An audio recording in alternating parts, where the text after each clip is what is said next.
Hi, this is Stephanie Miller from The Stephanie Miller Show. Please enjoy this exclusive clip from my show on Political Voices Network. Dean, can we just let's because we'll go back to the Middle East because that's so fun. But let's draw a straight line to your piece. I'm sorry, January 6th, they're also terrorists. And, you know, they may be on the verge of electing one to Speaker of the House. You just wrote a piece. Jim Jordan should not be Speaker. He should be a co-defendant in Trump's attempted coup case. You said no member of Congress is more involved in Trump's attempted coup than Jordan. Jordan, according to the J6 report, was, quote, a significant player in President Trump's efforts to overturn the election. I mean, I don't even know what to say at this hour. I guess it's up. We'll see. It's in a couple hours. They'll have to vote. That looks like this could happen, right? I mean, it's. Go ahead. I think it's likely it will happen. Not definite, but likely that he's different than Steve Scalise, who's dropped out. Jim Jordan's pressuring people. Sean Hannity's openly pressuring Republicans. I'm sure saying, support Jordan. You get on Fox News. Don't support Jordan. You're not on Fox News anymore. In fact, maybe we'll help support a primary challenge. Jim Jordan, objectively, I say this as a lawyer, and our friend Glenn Kirschner, who's on your show all the time and my show frequently, agrees.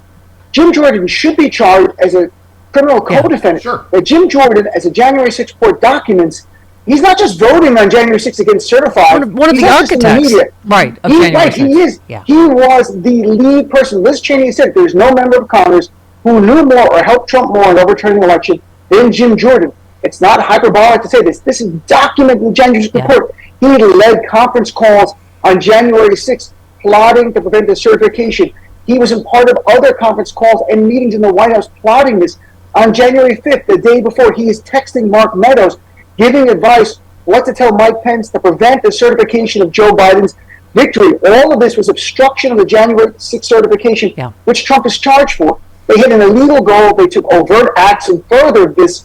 That's why Jim Jordan objectively should be a co-defendant. To me, the election of Jim Jordan is a continuation of the January 6th coup.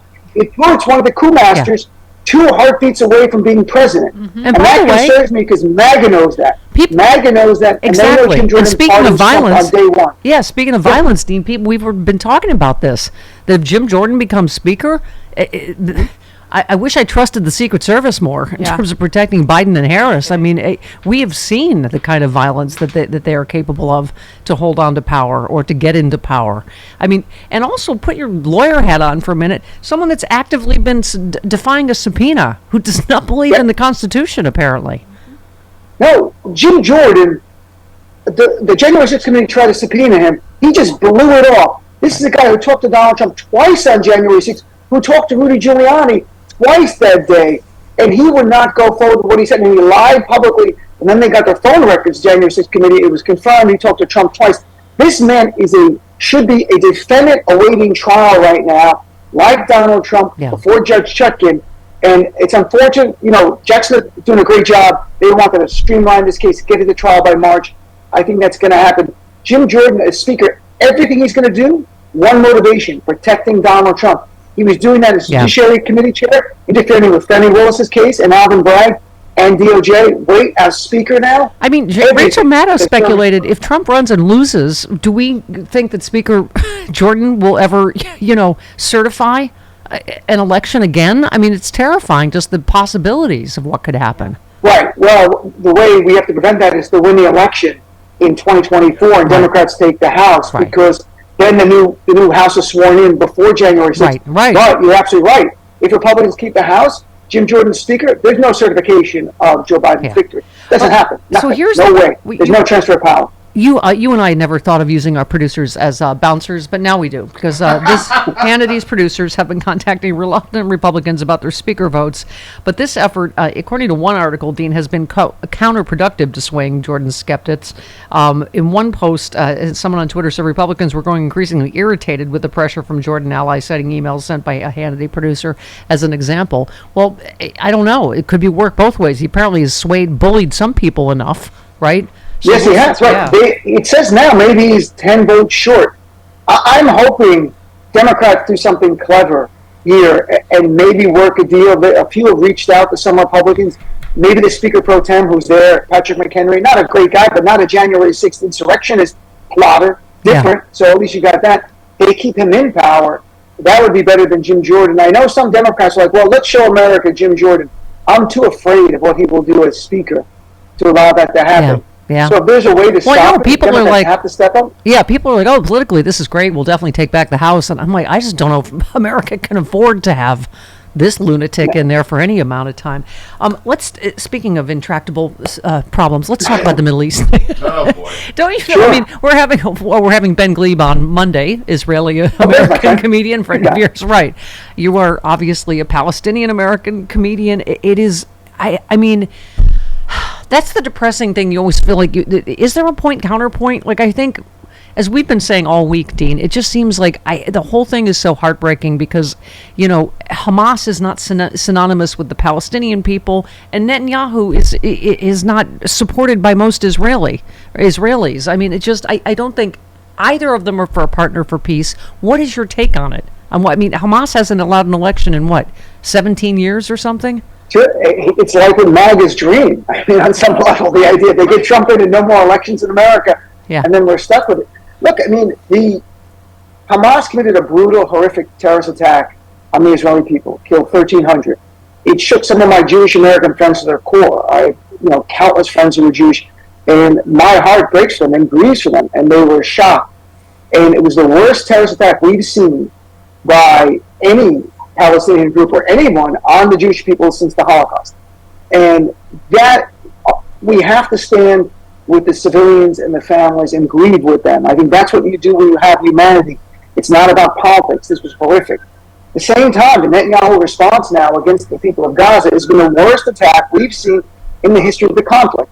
In 2014, there was a 50-day war between Hamas and Israel. In that, about 1,400 Palestinian civilians were killed. That's 50 days. In the first week, Israel's eclipsed that. They've killed over 2,500 Palestinian civilians. We're not talking about the Hamas fighters. Kill them. They're horrific. They deserve justice. More than 700 Palestinian children, according to UNICEF, have been killed this week. You have Israel's, and this is all quantified by bombs too. Israel dropped in 50 days. Now, in that 50-day period, less bombs than they've dropped in 1 week on Gaza, a densely populated area which human rights groups have long called an open-air prison. Yeah. So we're in a situation where you can denounce Hamas. It's been untenable for a long time. Also, talk about the humanity of the Palestinian people. They're not inconsistent. Don't let anyone tell you have to pick one or the other. Don't lose your humanity. That's why I plead with people. Yeah. We're progressives. We're Democrats.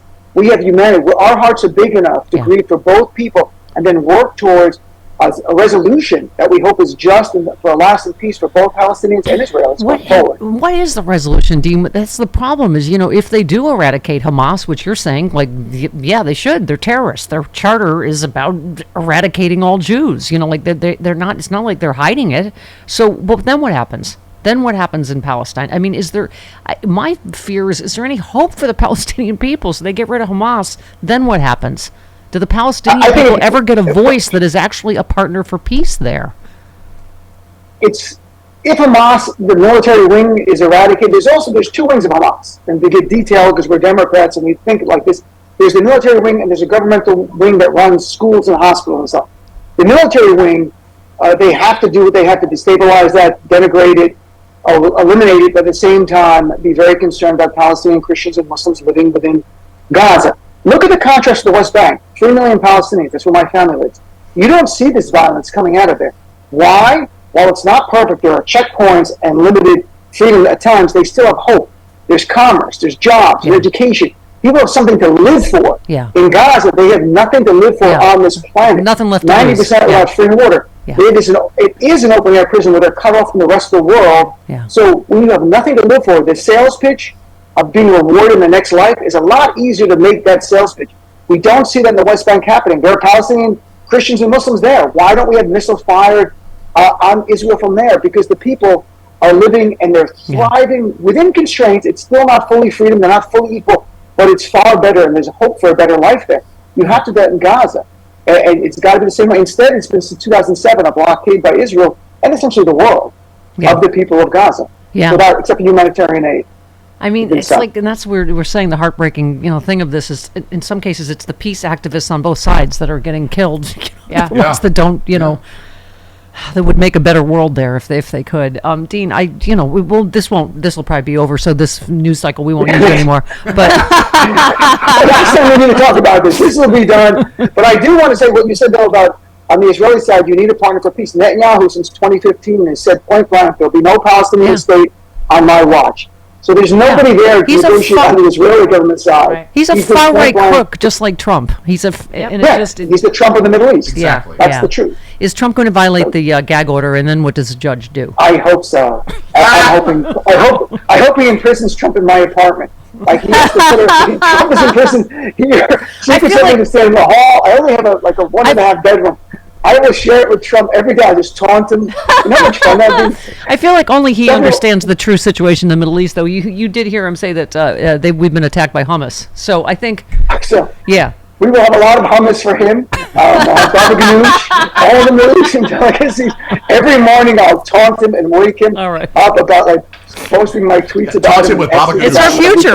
We're hosting the prison block on MSNBC. We know he likes Stalin, too. Yes, all right. Love you, Dean. Thanks, Dean. Love you. Thanks. See you soon. Take care, guys. All right. Bye. Oh, hi. I'm here with sexy liberal John Fugelsang wearing my Los Angeles sexy liberal shirt. Oh, my God. We have an LA show coming up October 21st. But how else could you see it, John? How else could you see it? I'm so glad you asked. For a limited time, you can see the show live via pay-per-view if you go to sexyliberal.com. All the laughs, you'll miss nothing. I can stream it from all around the world? All around the world, in your car, while you're driving. Watch it at home. Sexyliberal.com, yeah.